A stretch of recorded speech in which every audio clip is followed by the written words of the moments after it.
ilifika mahali akanishika na nguvu. Alinivuruta na ilikuwa kwa ofisi, kwa church kabisa. Akanishika na nguvu.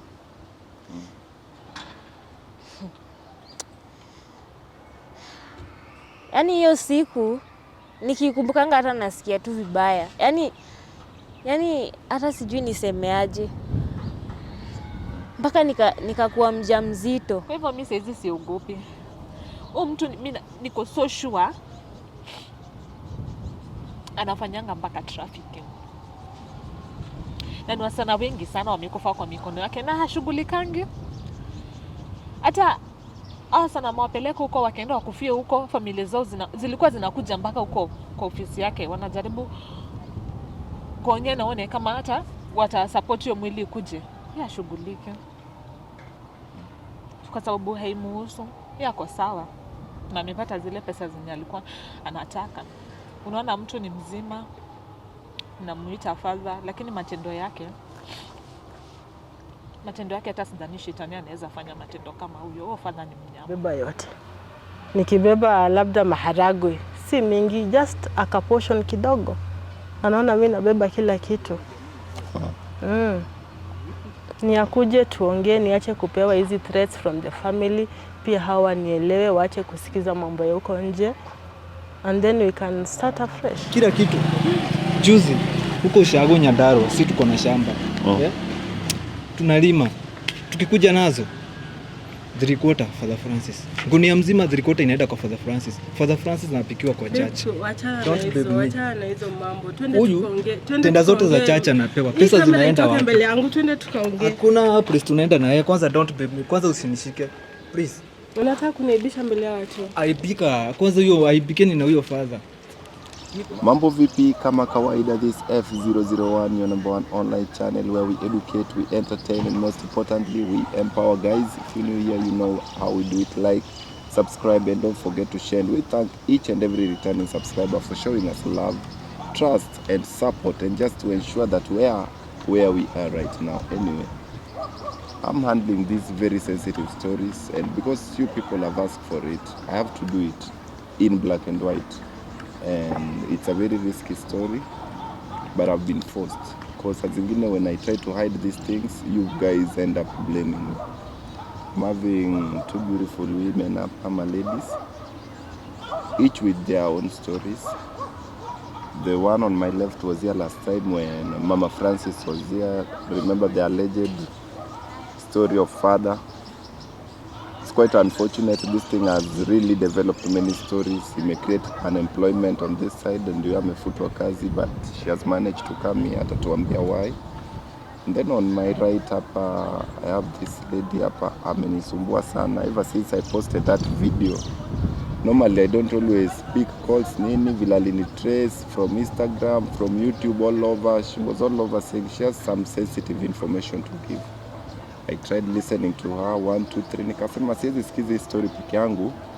Then this is the best time I said I should be having two of them, each with different stories. Waniambie tu kinagaubaga what is going on and what is happening.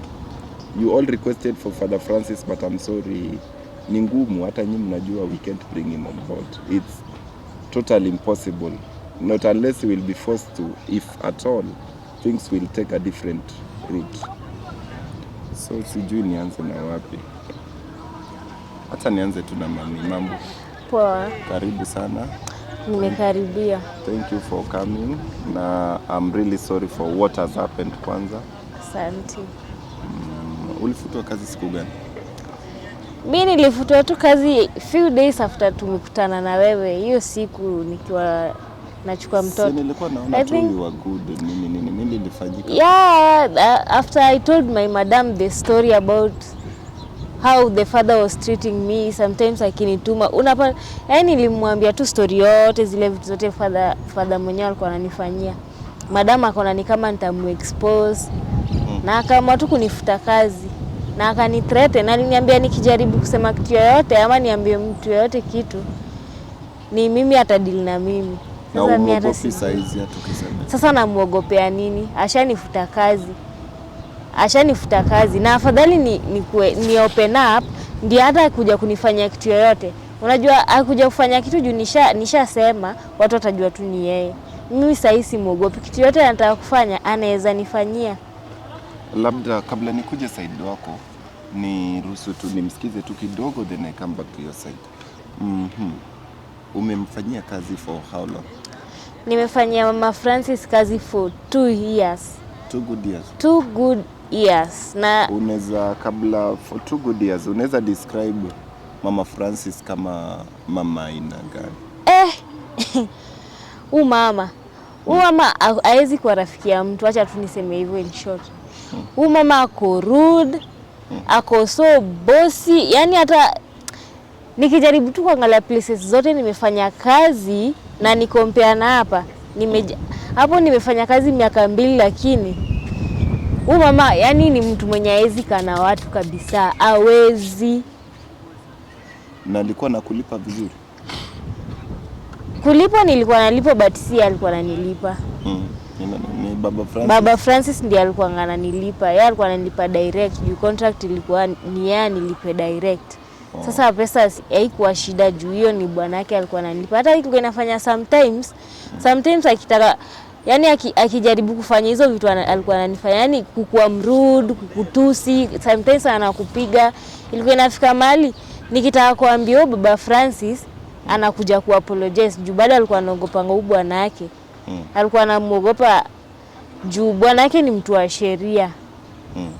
Ule alikuwa mtu wa sheria. Na by the time alikuwa nakufukuza kazi, Baba Francis alikuwa sharudi? Baba Francis baada ya kuwa amerudi.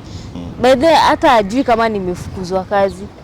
Ile kitu ilifanya kwanza nitoke hapo, juu sasa unajua vile Baba Francis hayuko na huyu pia asha threaten kuniua. Nishajua story zao, story yake na father, of which hata mimi pia I've been a victim of that father's behavior. Sasa hebu tueleze tu kwa utaratibu tu, wewe na unajuana na father wapi, mnajuana aje? Father yani hizi miaka 2 nilijua father just tuseme wiki moja after nimeanza kazi kuo nyumba.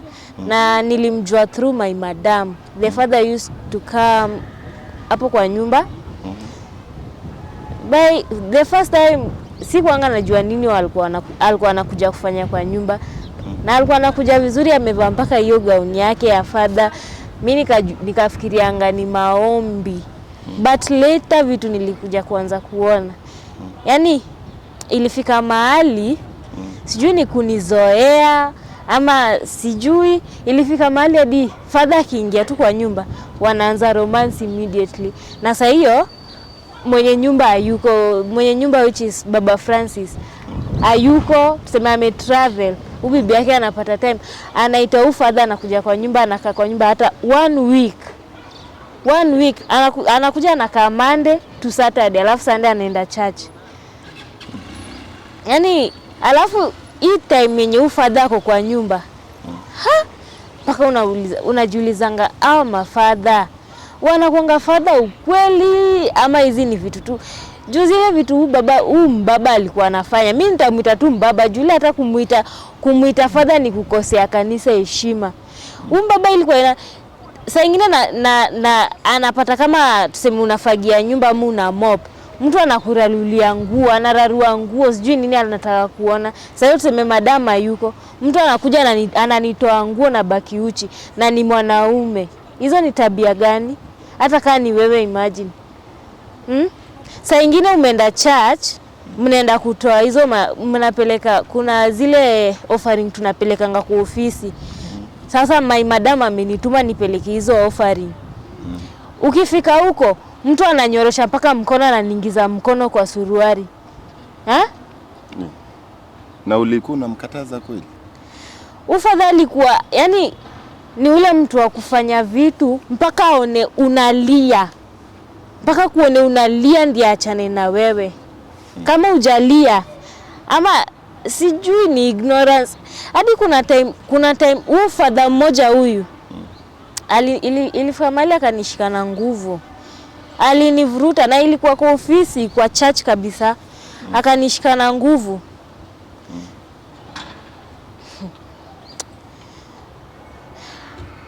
Yaani hiyo siku nikikumbukanga hata nasikia tu vibaya. Yaani hata sijui nisemeaje. Mpaka nikakuwa mjamzito. Nikafikiria labda hata ni mtu wa Mungu. Nikimwambia mimi ni mjamzito, at least ataniambia kitu yenye inaweza hata nifanya nipone ama yani kitu itafanya hata ni feel sorry.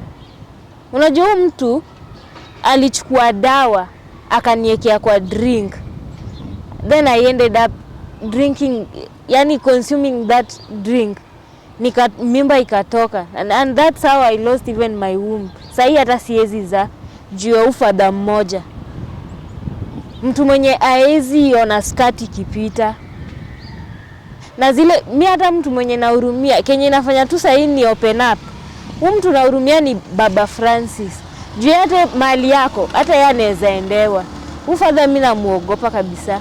Hata yeye mali yako anaweza endewa na afanyiwe kitu. Hata afai kurudiana na huyu mwanamke. Aachane tu na yeye kabisa. Juu zile vitu walikuwa wanafanya na hawafichi. Si mtu mmoja anajua hii story kwa church ama wapi, hata kwa estate mzima watu wanajua story ya huyu mama na father.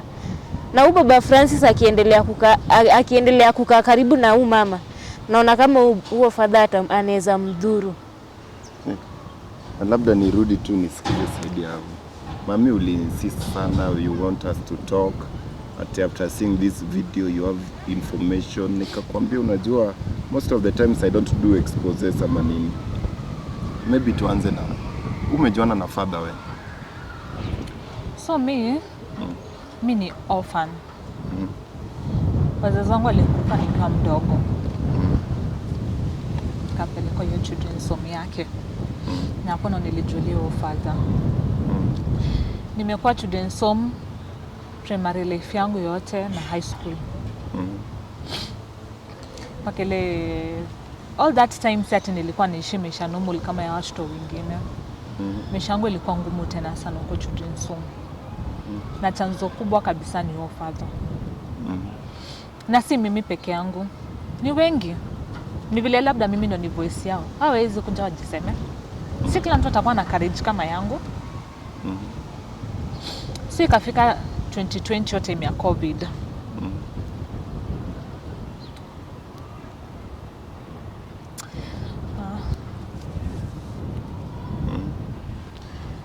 Karibu tu at least tujue hata tunadili na mtu aina gani tu.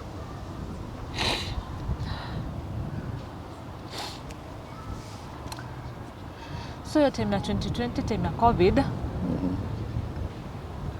Huyu father kanifanyia mambo mbaya tena sana. Bado sina hiyo nguvu ya kusemea hapa. Hiyo kitu imeniuma sana kwa sababu sijakuwa na normal life kama binadamu wa kawaida. Hiyo time ya 2020 alinifanyia the worst. Sikuwa na mali pa kuenda. Haungekimbia kwa mtu. Ilikuwa ile time yenye ni kugumu, kila mtu ana face challenge huko nje, so hakuna mtu atakuchukua. Hawezi enda kuambia watu wa kanisa, hawatakuamini wewe ni father, wewe ni nani. Watu wataamini father kukuliko. Sikuwa na otherwise, kabidi nimerudi kwetu. Kwetu ni Nanyuki na naishi na shosho yangu. So hata sikukuwa na fare. Lakini huko nje kuna watu wazuri. Na smart kuna watu wabaya, kuna watu wazuri. Si nimetoroka huko children's home. Siwezi endelea kuvumilia hizo vitu zenye napitia. Ni nijue huo father. Katoroka nikaenda huko nje nikapatana na mtu roho safi. Ni hawa watu wenye wana transport. So hiyo time ya COVID kulikuwa na hiyo lockdown. So like ilikuwa ngumu kumove from Nairobi to other counties. Juu kulikuwa kumefungwa. So like kulikuwa na mtu alikuwa na transport like vitu kutoka side ya Nanyuki akileta Nairobi. I used to know him sababu anaishi karibu na kwetu sasa kwenye shushu yangu wako Nanyuki. So hapo ndo nilimjulia. So ndio hiyo time mtu ndo alikuja Nairobi. Me I know like najua mali kwenye wanafikishanga hizo vitu zenye wana nini. So venye nilitoka huko Children's Home, sitasema specific place. Nikatoka huko Children's Home nikafika hiyo place yenye huo mtu anabebanga hizo vitu kutoka Nanyuki mpaka Nairobi. Sasa nimesaidiwa na mtu na fare kutoka hapo Children's Home mpaka kwenye huo mtu wako, lakini ni huko Nairobi. But sikukuwa na pesa sikukuwa hata na 10 bob. Huo mtu ndo alinipatia fare. Niliomba tu mtu kwa barabara pesa na kanipatia. Tukaenda sikuambia specifically Kenya nimefanyiwa. Niliambia tu like niko na shida, nilikuwa nikipitia shida. Msioni ati tuko Children's Home, mfikirie tuko sawa. Inasema kuna watu wenye wanakutreat vizuri, kuna zile Children's Home wenye wako pazuri. Mi labda sikukuwa na bahati. Kaambia nirudishe tuishi na shushu yangu, hata kama anateseka Kenya kono tutakuwa tunakula naye, tunateseka pamoja. So I had friends wamekuwa kipitia hizi mambo, tunaongeanga na wao by the way. Niko na hadi namba zao by the way, naweza kuonyesha hadi namba zao hapa, naweza kuonyesha hata chat zetu WhatsApp.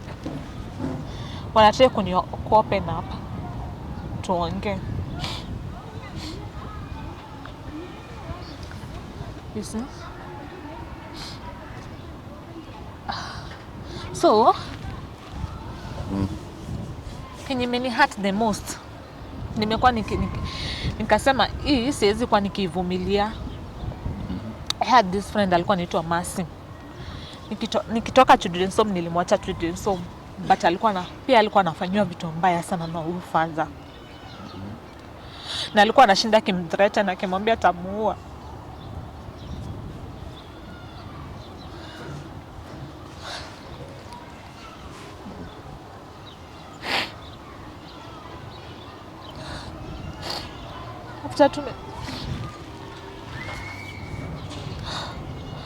After mimi nimetoroka,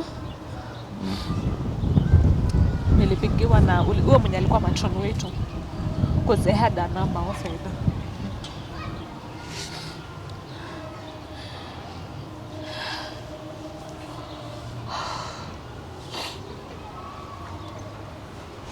Akaniambia Masi aligonjeka akakufa. Mi like sikuamini hiyo mambo yote, kwa sababu tukiwa huko huo father anakufanyia kitu, anakufanyia mambo mbaya tena sana. Tena sana.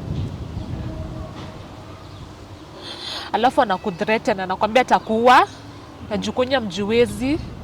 Wengine wetu hata Erimini niko na shisha yangu naweza kimbia kwake. Wengine wetu hawana hata hawajui trace yote kuhusu familia zao. Atakuwa na kuna mali kwenye utampeleka. Utapata usaidizi. Juu yako na connections.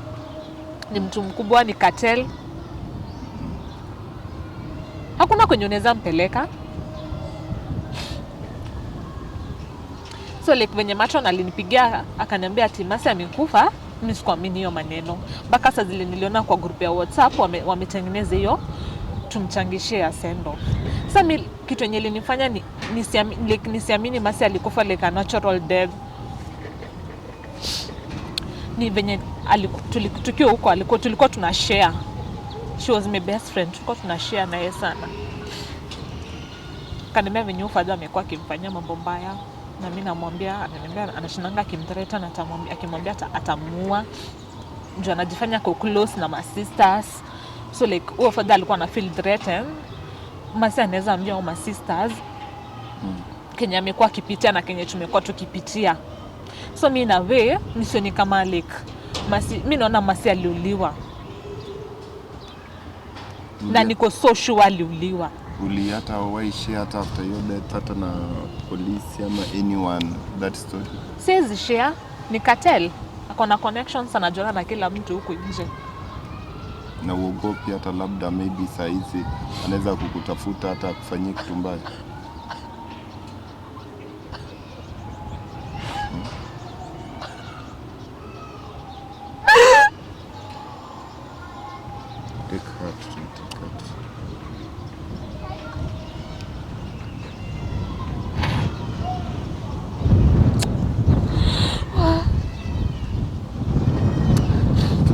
Aki kama uko na mzazi na mnaishi vizuri, shukuru Mungu. Shukuru Mungu, sisi tumepitia mambo ngumu sana huku nje. Na mimi siogopi. Hata saizi akinifanyia kila kitu. Kila mtu saizi anajua like kitu yote kinifanyikia ama niuliwe ama nifanyike. Kila mtu atajua ni huo father. Juu na try kumexpose na nitamuexpose. Juu ataendelea kufanyia hivyo watu. Oh father, acha nikuonyeshe, niko na mark. Niko na mark hapa kwa mgongo. Naweza hata kuweka au story kuna vitu.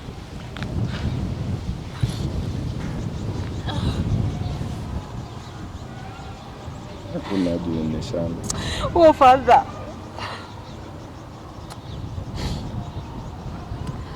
Hiyo siku ndo sasa nitoroke hiyo wakati wa 2020. Alinifanyia mambo mbaya na akaniuma na meno zake na akanivuruta, like ilikuwa dead kubwa kabisa. Na I think hiyo proof yenye nilionyesha huyo mtu, sitaki kumtaja jina, lakini alinisaidia sana. Ndio nilimwonyesha hiyo proof, nikamwambia unaona Kenya alinifanyia. Sasa hizi endelea kukaa huko juu, hizi jua Kenya atanifanyia next. Kwa hivyo mimi saizi siogopi. Huyo mtu mimi niko so sure anafanyanga mpaka trafficking.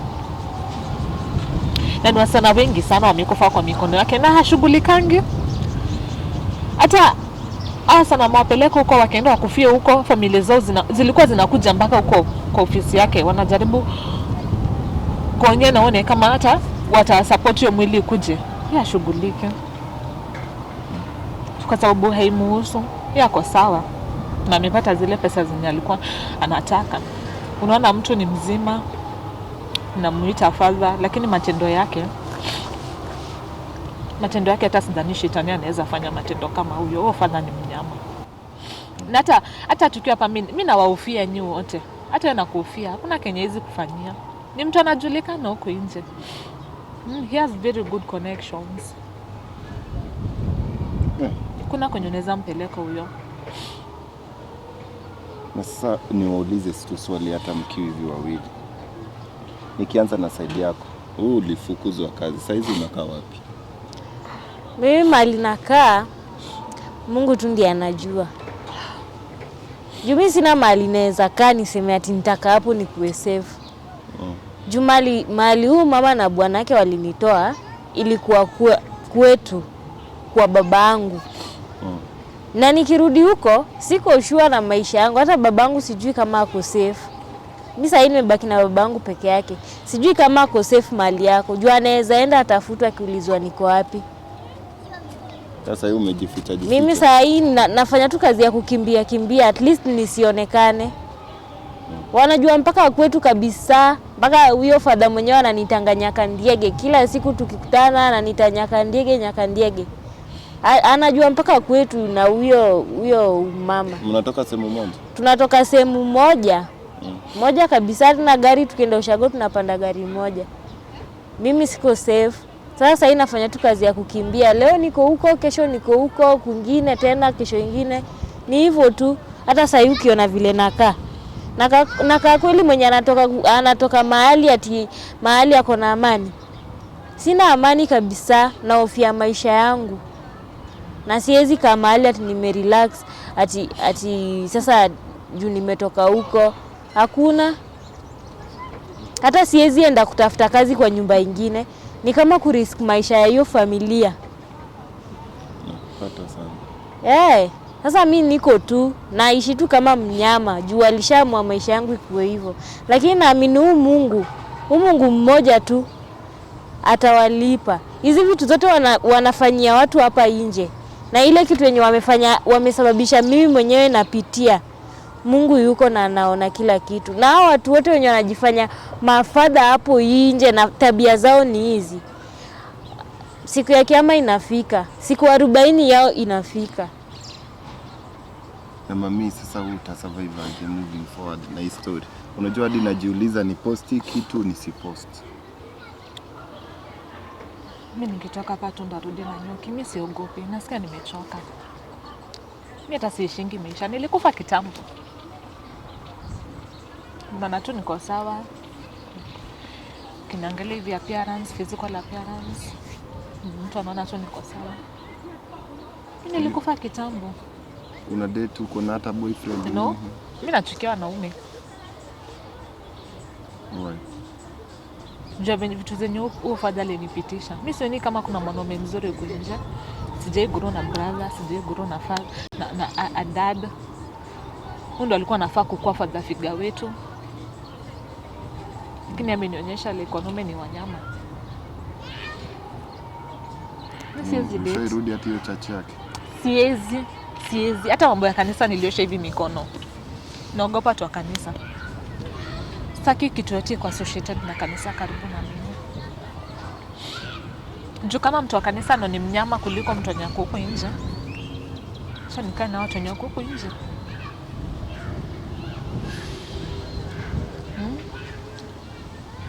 Kila siku unakaa roho yako iko sawa. As long as usha face tu kitu yote na huyu father. Hauwezi kaa na amani, huwezi kuwa sawa. Ati ulikuwa tu unakaa maisha yako vizuri, hauwezi rudi huko. Hapa sasa inakuwa ni kama uko kwa jela ingine yenye hata hujui utatoka lini. Haujui utatoka lini kwa hii jela. Hata huwezi amka hapo mpeleke police station. Hawezi kuamini. Kitu ya pili. Nani ataamini father? Nani ataamini? Ati mtu ako na connections, ni mtu wa gym. Mtu mwenye tu kimuona hivi kama jambo ni father, huwezi jua ni father. Mtu wa gym amejiweka vizuri. Hata utaendaje kushtaki ati father amekufanyia nini? Nani atakuamini? Hakuna mtu anaweza kukuamini. Sasa ni wewe na siri yako na vitu unajua. Hiyo ndio imekuwa maisha. Na niko sure kuna nafikiria ku commit suicide. Juu sasa hii maisha imeishia nini? Kuna wasichana wengi sana hapa nje wanateseka juu ya huo mtu. Wengi. Aliniharibia maisha kutoka nikiwa mdogo. Hata kwenye nimefika saa hizi. Sijui. Nikuvumilia. Mimi bado nimeshtuka, hata nashangaa hata ni post video nisipost. Mkubwa, nikatie tu hiyo kitu nikifikiria nini nifanye na hii kitu. Nikatie tu.